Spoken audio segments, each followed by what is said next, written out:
Hello প্রিয় বন্ধুরা, কিভাবে গ্রামের পাহাড়ি মানুষজন একেবারে প্রাকৃতিক উপায়ে চকলেট তৈরি করে, তাও আবার কোনো কেমিক্যাল ছাড়াই, শুনলেই অবাক লাগছে তাই না?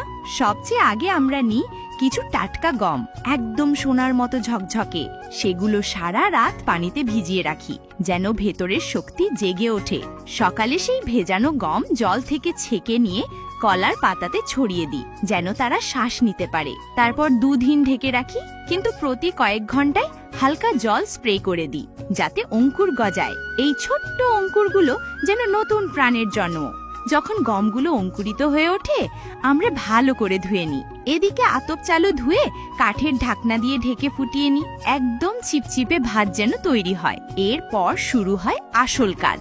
অঙ্কুরিত গম কুচি কুচি করে কেটে সেই গরম আতপ চালের সাথে মিশিয়ে দিই, আর হালকা জল দিয়ে ভালো করে মেশাই, যেন একটা প্রাণবন্ত মিশ্রণ তৈরি হয়। এবার সেই মিশ্রণ 1 ঘন্টা ঢেকে রেখে দিই। বিশ্রামের দরকার সবার, তাই তো?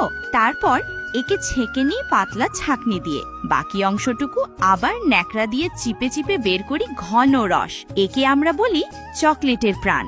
এই ঘন রস কড়াইতে ঢেলে দিয়ে অল্প আঁচে ধীরে ধীরে ফোটাতে থাকি, যতক্ষণ না তা গাঢ় গুড়ের মতো হয়ে যায়। না ঘন হলে ঠিক চকলেটের মতো হবে না। এবার একটুখানি নিয়ে কাঠি দিয়ে টেস্ট করি কেমন হলো আমাদের ঘরোয়া চকলেট। যখন ঠিকঠাক মনে হয়, তখন সেই মিশ্রণকে লাঠির মাথায় পাকিয়ে অনেকক্ষণ ধরে টেনে টেনে ফাটিয়ে নিই, যেন একটা মোটা নরম মসৃণ টেক্সচার তৈরি হয়। তারপর টেবিলে রেখে হাতে হাতে গোল গোল লম্বা লম্বা করে বানাই, একদম চকলেটের মতন। ছুরি বা খুন্তি দিয়ে কেটে নিই ছোট ছোট টুকরো।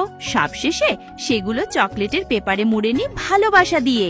ব্যাস তৈরি আমাদের একদম প্রাকৃতিক, কেমিক্যাল ফ্রি, ঘরোয়া পদ্ধতিতে বানানো চকলেট। স্বাদে, গন্ধে, ভালোবাসায় ভরা। আমার ঠাকুমা বলতেন, যে জিনিসে হাতের ছোঁয়া আর মনের ভালোবাসা মেশে, সেটাই হয় আসল খাবার। এই চকলেটও ঠিক তেমনই, গ্রামের প্রকৃতির স্পর্শে তৈরি এক মিষ্টি জাদু।